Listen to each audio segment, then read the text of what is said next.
The president is set to hold a roundtable discussion with law enforcement on sanctuary cities today at the White House. This comes, of course, after the president linked border security to the fight against America's deadly opioid epidemic yesterday while he was in New Hampshire. Here's what he had to say. 90% of the heroin in America comes from our southern border, where eventually the Democrats will agree with us and will build the wall to keep the damn drugs out. The White House is now reviving the idea of allocating $25 billion for the long-promised border wall in exchange for a 30-month extension on DACA. Democrats are still balking at the idea, though, Congressman, right? I mean, the president called them out last night in a tweet. He said the Democrats do not want to help DACA, would be so easy to make a deal. What do you make of all of this, and is it realistic to even think a DACA deal happens this year? You know, I think that this is a problem, but is this the biggest problem that we face today? No, it's not. The biggest problem we're facing today is unsecured borders, which DACA is a result of. So I couldn't agree more. I think the president is doing the right thing by offering a deal. Hopefully, you know, if they're very serious about helping these DACA young folks, that they will come to the table and maybe we can work something out. But we must secure this border before we do anything else. But they haven't come to the table, right, Congressman? I mean, let's face it. Are they just using this as a campaign issue? They want to use this in November during the midterms? Is that the issue here? Well, they never let a crisis go, you know, unexploited. That's the way that works with them. But I am proud of Los Alamitos, California, which is city council, a city out there, which is voted almost unanimously, I think. It wasn't quite unanimous on the city council to go along with the federal immigration laws, right, and go against their own state. I'm glad to see that there are a few elected officials out there that are willing to live up to their oaths of office to uphold the Constitution of the United States. Yeah, I'm glad you brought this up. This is one California city, but at least, you know, Los Alamitos is standing up against the state sanctuary law, voting yesterday to exempt itself from the rules that limit cooperation between local police and federal officials. A second vote is planned for next month to make this official. Do you think they make it official? And will we see more cities in California do this? I mean, it is pretty extraordinary to have an entire state blow off federal law. Well, there's so much political pressure. I mean, there were dozens and dozens of people that were there protesting what the city councilmen were doing there.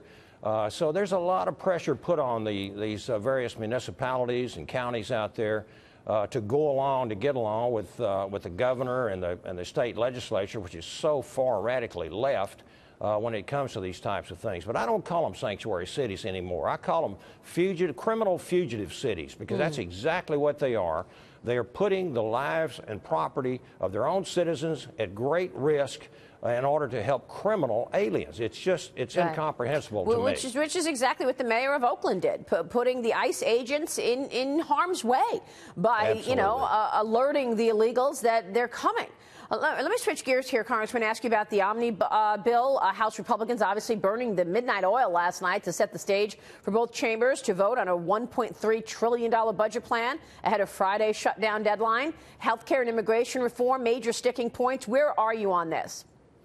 You know what? I've got to know exactly what's in it before I can tell you whether I'm going to support this thing or not. I know it's good on defense. I think we're spending more on the military than we have in many, many years, if not ever. But our military has got to be rebuilt.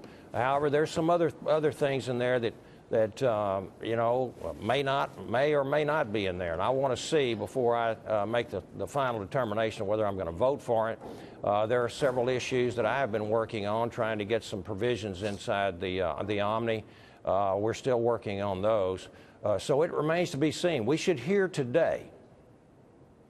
Well, I mean, how do you compare this to what we just saw a month ago, where there was $300 billion in extra spending and people were scratching their heads saying, OK, you want to spend money on the military, but did you have to promise all of this other stuff to do so?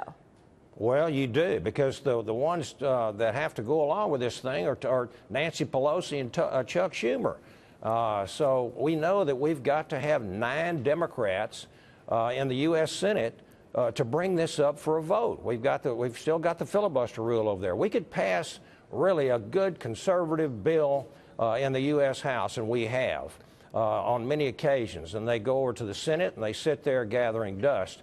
But we've got the filibuster rule. There's only 51 Republican senators. We need 60 votes to bring it up for onto the floor, and so we have to have 9 Democrats to come along with us, and that gives a veto to Chuck Schumer. And so this is the problem that we're having. I still think that we ought to have some changes in the cloture or the filibuster rules so that we can bring some appropriations or national security issues up using a simple majority rather than having to depend on 9 Democrats. Right. You know, we didn't have a single Democrat vote for our tax cuts and jobs bill. I know. And great things are happening there. Well, they're going to have to explain that, Congressman, right? Going into the midterms, they're going to have to explain why not one Democrat voted for the tax bill. But what's holding up this right now, this bill? I mean, what do the Democrats want that you're questioning? Well, they want, you know, we want border security. We want to fund the military. They want correspondingly increased spending in many of their pet programs. And we're already at $21 trillion of national debt. We're going to be hitting a $1 trillion deficit this year. And we've got to get serious on spending in this country. I ran for 13 reasons, Maria, my 13 grandchildren, about to have the 14th one. And we've got to preserve our fiscal solvency here. If we go, we won't be able to borrow money in the next few years. It's pretty extraordinary because they want all this stuff and they put you in a corner to do it, and after it's all said and done, they complain about debt.